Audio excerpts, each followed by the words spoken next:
Alright,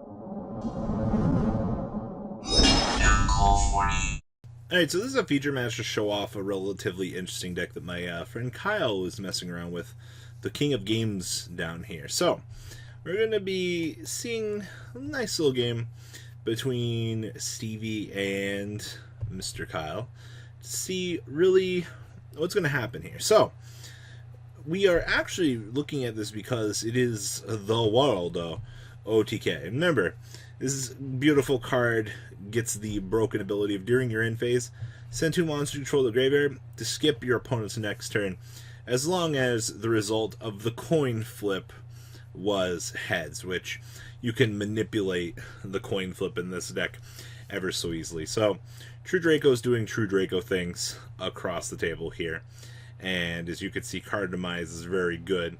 And we're just getting the yield pass over here. Our opponent ends on like Solemn Judgment, Inspector, Border, and all the tributes in the world. So we're just going to make an attempt to get negated here. Hello, Strike of the Monarchs. You're an ever so good card. We're literally going to game 2. Alright, so this is actually where we get to showcase the combo for this deck. And it's all because of Light Barrier. And this card is quite broke. It's during your standby phase, toss coin. The result is tails, falling effects negated until your next standby. But when you summon an Arcana monster, choose the effect to apply without twice tossing a coin. If Arcana Force monster destroys opponent's monster by battle, you gain life points equal to the destroyed monster's attack. So we care that we get to manipulate the coin flip here. So we're going to open up Gillosaurus and do the full Ib combo here, which is actually kind of cool in this deck. So Galaxy Serpent touching on down here. We get Ib, which grants us the World Legacy Succession. We're going to go ahead and revive the ever so faithful creature. And then we actually get to make Dagda here, which is actually important because this is a light fairy for this. So we get to bring out our friend, make our dragon, which we get to move off here, which sets up Brotar. Now, because this is a light fairy, Brotar actually grants us the ability to search for the world. Isn't it amazing what a Link 2 actually can do? So we're going to go ahead and Link 4. Hello, Saruja. So we actually hid the second copy of the Light Barrier here. Man, it's really nice when you see all your combo pieces, XD. So down comes the Light Barrier. Alright. We get to just special summon Zawildo. And we have our monster reborn and all of our extenders here. So now we're going to beam off our Galaxy Serpent here. Get our next Guard Dragon. And then all of the fun just continues here. Getting Romulus for Tempest. Burn it off. And then we're just setting up for the world. Now our opponent has to end and give it back to us, where we just draw for turn again, and then we just got to put Tempest back on the field and then OTK our opponent. There you go. That's the world though, OTK. And it's quite cute actually. Unfortunately, the match doesn't go quite so much in our favor here, and you guys will see True Draco things being True Draco. Instant fusion into the Erupt to grab the Gillosaurus, just to attempt to scoop it up. So that's a little feature match. Let's take a look at what the deck profile really has for us. Now, even though the feature match wasn't a clear win here, I still wanted to showcase the deck because I think seeing things like this and getting the chance to see where people come up with these ideas is relatively cool. So, like I said, our entire deck is based around the world, and when we start doing the whole Guard Dragon combo, the whole combo becomes possible because of Dagda being that fairy that allowing you to search for the world.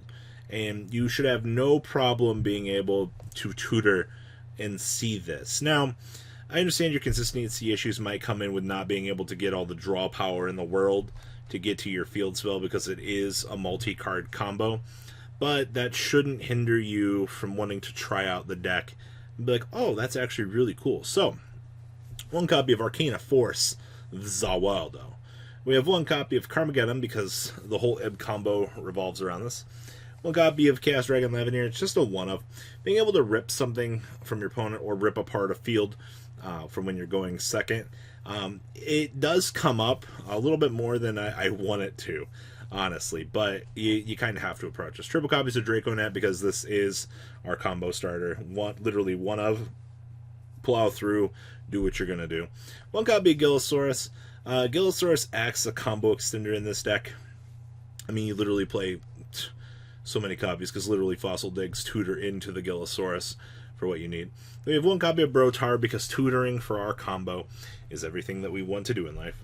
We have one copy of the Overtex Coatos. Triple copies of Soul Eating Overraptor. Remember, Overraptor plus, Burying Carmageddon plus the Flamvell Guard is still Ib combo. And the amount of people that are just like, you have to do so many Ib combo things here. Yes, you do. But they do get you to where you need to be. We have one copy of Tempest, the Dragon Ruler of Storms. One Ultimate Conductor. Having a backup boss monster in this deck isn't terrible. I actually kind of like the idea of this. We have the one copy of the World Legacy Guard Dragon to interact with Ib.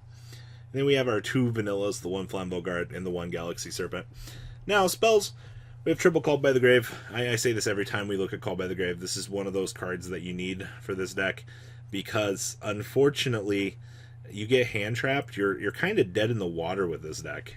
Then we have two copies of the Double Evolution Pill.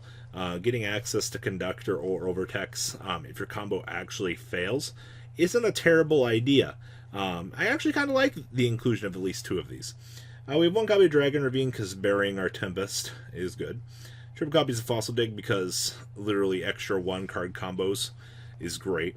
Triple copies of Instant Fusion because Thousand Eyes Restrict is a powerhouse in this deck. That and Millennium Eyes down here. And literally even Dark Fire Dragon if you hard open up the Flambeau Guard to make it. You have so many options that you can tutor with for Instant Fusion in this deck that it shouldn't be an issue that you're playing this. This is quite good. The triple copies of Into the Void, as I've said in previous videos, the draw power that you're getting for this, you're just shaving off your deck to make sure that you can OTK your opponent. Especially in a deck like this, where you need as many combo pieces as you can actually hope to get. No problem. Triple copies of Light Barrier, of course. One copy of Monster Reborn. One Terraforming. I mean, we have so many field spells. It's ridiculous here. We have one Upstart Goblin, one World Legacy Guard Dragon, and one copy of the World Legacy Succession, wrapping up Kyle's main deck here. Now, that being said, down here in the extra deck, we have one copy of Zero Boros. Having an extra OTK machine available to you is beautiful. This card is actually absurd right now. One copy of Saruja because you need to be able to special summon Zawaldo. You need to be able to tutor draw for the extra cards if need be. Then we have one Unicorn and one Phoenix, pretty standard. One copy of IP Masquerena in case you do get on the blunt end of things and you do have to reverse engineer a interruption for the opponent's turn. We have one Pisty and one LP. One copy of Romulus because you do have to go into Dragon Ravine plays for the extra monster with Tempest. One Boral Sword for the cheese OTKs. Literally one copy of Dagda. This card only exists to be Light Fairy, to be abused with Brotar. I wish I could give more credit to Dagda and be like, yeah, this card has so many other purposes in the deck, but no, it doesn't. We have one copy of Appaloosa, one copy of Ib, because Ib is our combo. If she fails, well, yeah. We have one copy of Thousand Eyes Restrict and one Millennium Eyes Restrict. Then we have one Dark Fire Dragon. Side deck here we have triple copies of Ash Blossom and Joyous Spring, triple copies of Pankratops, triple copies of Mystic Mine, triple copies of Twin Twister, and triple copies of Infinite Impermanence, wrapping up Mr. Kyle's little Ib OTK deny your opponent a turn deck. So when I saw this, I was like, man, Kyle actually sent me that list. This is actually really cool. I'm actually kind of looking forward to seeing more cool, crazy things like this from players in the future, especially as we're heading on into future formats here, with players just really experimenting in general with this. So my question to you guys is, what do you think about this deck? Please Leave a comment down below. Tell me what you guys think. And, well, Kyle, thank you for honestly letting me share this, sir. Alright, guys, I'm out. Peace. The ride never truly ends. Thank you, patrons, for helping support the channel. Without you guys, I don't know if I'd still be doing this. And for those of you that like Cardfight Vanguard, FanColt40 is here for all your content needs. And those of you asking if I sell cards, mcoolgames.com for all your trading card game needs. Check the description for more interesting info. Thanks for watching, guys.